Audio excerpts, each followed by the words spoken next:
True or false? States have now passed laws that require law enforcement to arrest a suspected abuser, even if the spousal victim disagrees. True, false?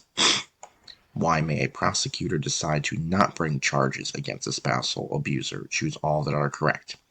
A. Lack of evidence. B. The other spouse may not cooperate or refuse to press charges. C. It costs too much money to bring the case to court. Explain some of the elements of the Violence Against Women Act. You may use the audio option to record your answer. True or false? Many spousal abusers are required to seek counseling as part of their probation if they are found guilty of abuse. True, false?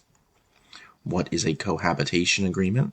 A. An agreement between married couples to go to therapy. B. An agreement between non-married couples on how they will deal with money, property, and other responsibilities. C. A certificate that allows same-sex couples to live together. How did the Defense of Marriage Act, impact same-sex couples? Choose all that are correct. A. It declared marriages between a man and a woman. B. It allowed same-sex couples to be legally married after living together for 5 years.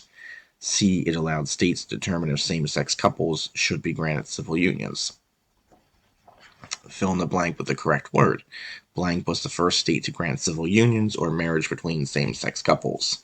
California, Vermont, New York, Alaska.